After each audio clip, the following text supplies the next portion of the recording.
I never thought I'd be the guy posting something like this, but here we are. I'm 31, my ex-fiancée Emily is 29. We were together for almost 6 years, engaged for 1, and our wedding was only 3 weeks away.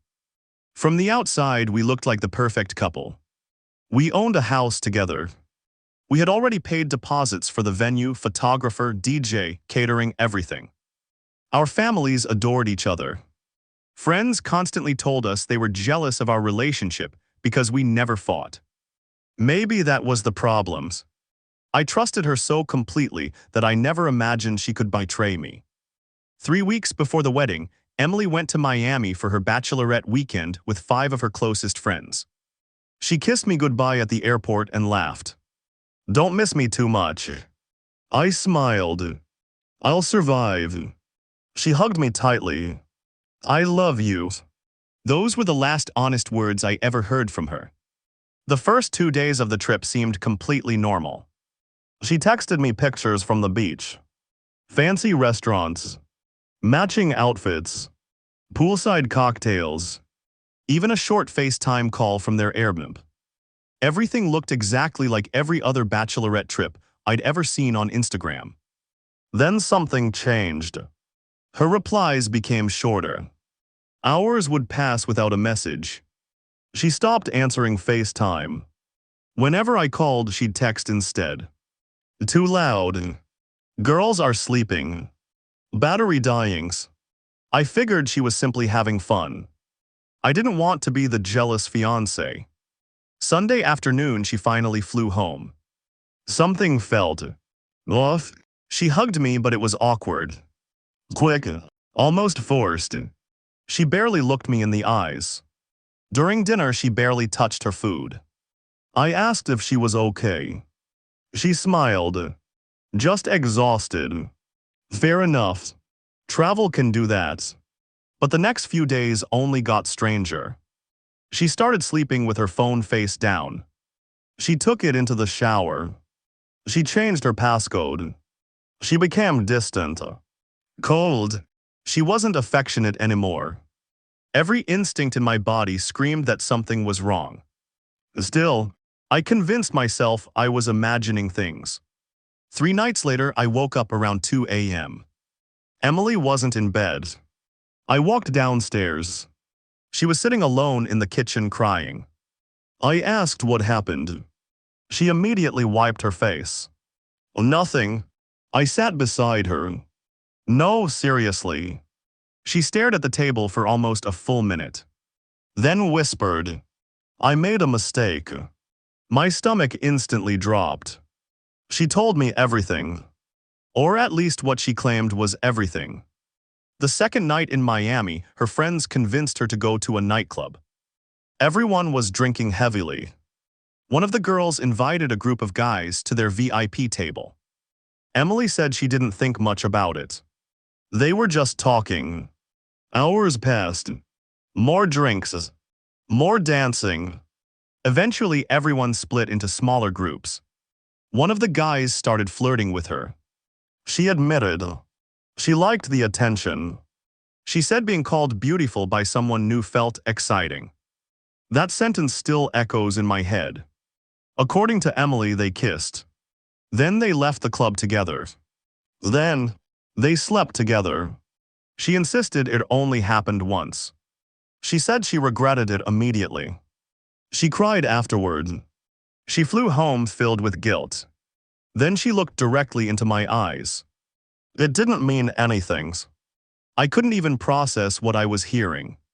6 years together. One random guy. One night. And suddenly, our entire future meant less than a few compliments in a nightclub. I stood up, walked into the living room, just stared at the wall. She followed me. "I'm so sorry." Silence. "I was drunk." Silence. "I wasn't thinking." Silence. "I'll spend the rest of my life making it up to you." Still. Silence. I honestly couldn't speak. Finally, I asked one question. "Did your friends know?" She froze. That hesitation told me everything. She quietly nodded. "Oh, yes. Every single one of them knew. Not one called me. Not one stopped her. Not one encouraged her to leave. Instead, they covered for her. Suddenly, all those delayed texts made perfect sense. The fake smiles, the excuses, everything. Then came the second punch. One of her bridesmaids had actually taken photos of everyone together at the nightclub, including the guys. Not kissing, just standing beside him with his arm around her. Emily admitted the group deleted the photos before posting anything online. They had all agreed. What happens in Miami stays in Miami. Except Emily couldn't live with the guilt anymore. So she confessed. Apparently, I was supposed to appreciate her honesty. She reached for my hand. I pulled away. She started sobbing. I chose to tell you. I finally spoke. No. She looked confused. You didn't choose honesty. She blinked. You chose guilt. Her face completely fell. Because she knew I was right. If she had never felt guilty, I would have married her without ever knowing. The next morning she begged me not to cancel the wedding. We can go to counseling. It was one mistake. 6 years shouldn't disappear because of one night. I asked her something she couldn't answer. If I had slept with another woman during my bachelor trip, would you still marry me? She immediately looked down. I don't know. Exactly.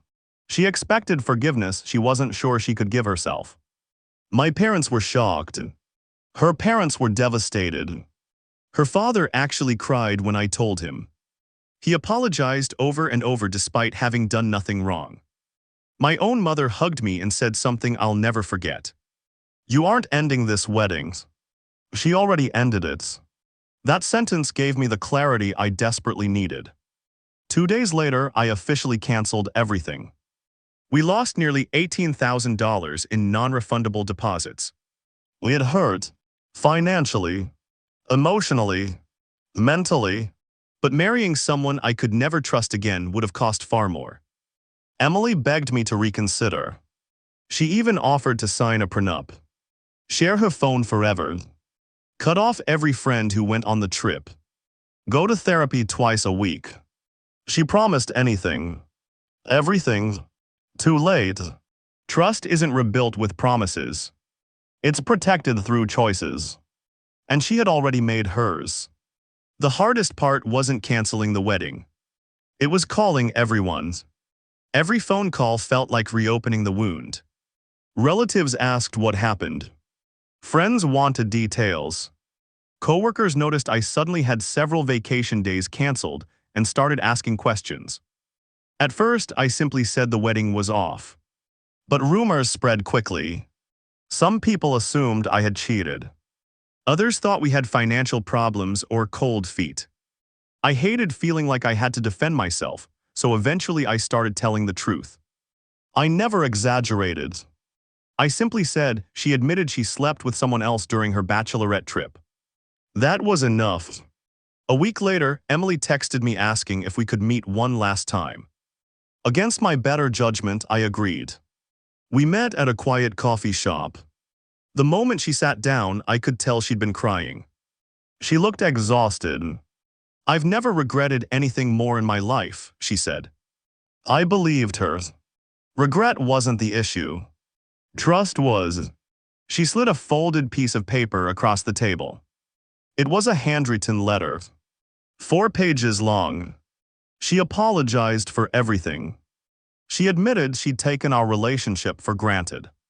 She admitted she liked the attention from a stranger because it made her feel young and exciting again. She wrote that she had confused validation with happiness. And that one selfish decision destroyed the best thing she'd ever had. By the time I finished reading, she was in tears. So, is there any chance? I folded the letter. There are 2 different questions here, I said. She looked at me hopefully. The first is whether I forgive you. She nodded. The second is whether I marry you. Her smile faded. I think someday I'll forgive you.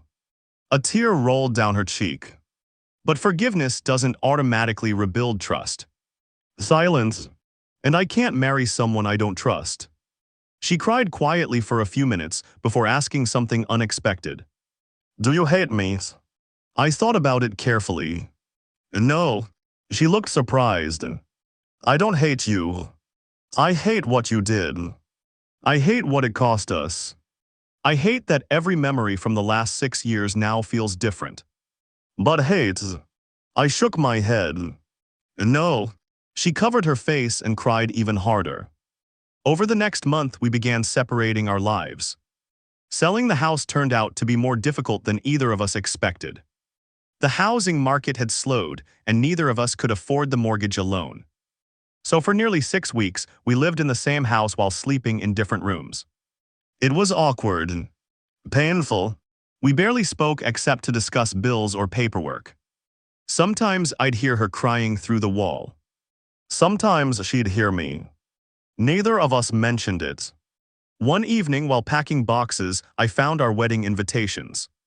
300 of them. Printed, addressed, ready to mail. I stared at them for a long time. Emily walked into the room and saw what I was holding. Neither of us spoke. She simply sat on the floor and started crying again. I quietly carried the entire box outside and placed it in the recycling bin. That felt strangely symbolic. Not dramatic. Just a final. About 2 months after we split, one of her former bridesmaids reached out to me. I almost ignored the message. Curiosity got the better of me. She apologized. She admitted all of the bridesmaids had encouraged Emily to flirt that night. It'll just be harmless fun, they'd said. When Emily left the club with the guy, no one stopped her.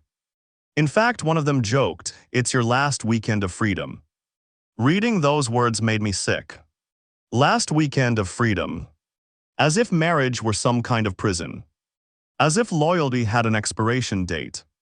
The bridesmaid told me she regretted staying silent and wanted me to know the full truth. I thanked her for the honesty. But it didn't change anything. A few weeks later, I learned something else. Emily had cut ties with almost everyone who went on that trip.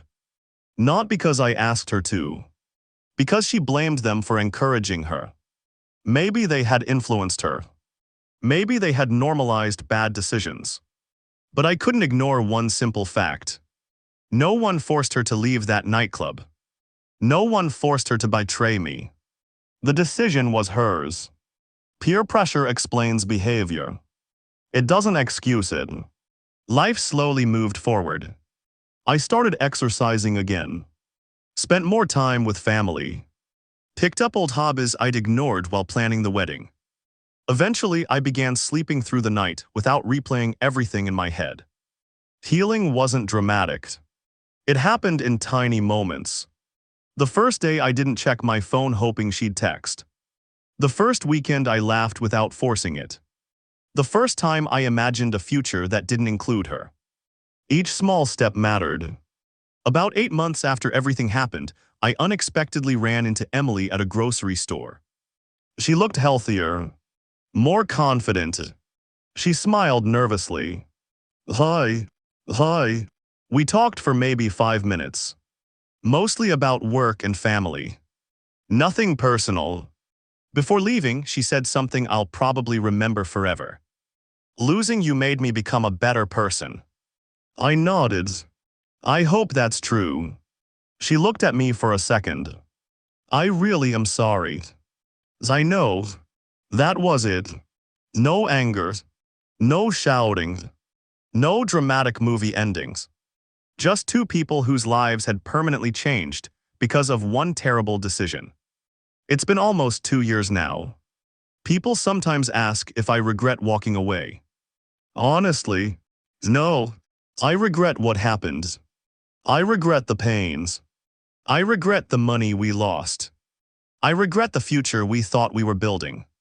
But I don't regret protecting my peace. Marriage isn't built on perfect people. It's built on trust. Once trust is broken, every late text, every business trip, every girl's weekend, every unanswered phone call becomes another reason to worry. I didn't want that kind of marriage. Neither of us deserved to live that way. Looking back, I don't think cheating begins the moment someone gets into another person's bed. It starts much earlier. It starts when someone enjoys attention they're supposed to shut down. When they hide conversations. When they make choices they know would hurt the person waiting for them at home. The physical act was only the final step. The betrayal had started hours before. Maybe even days before. So if anyone reading this is struggling with something similar, here's what I learned. Forgiveness is a gift. Trust is earned. And love by itself is not enough to sustain a relationship. Without honesty, respect, and loyalty, love eventually collapses under the weight of broken promises. Canceling my wedding was one of the hardest decisions I've ever made. But marrying someone I could no longer trust would have been far harder. Sometimes the most painful choice today saves you from a lifetime of pain tomorrow. And while I never got the wedding I had planned, I did get something just as valuable. The chance to build a future on truth instead of pretending everything was okay. Looking back now, I realize that wasn't the ending of my story. It was the beginning of a better one.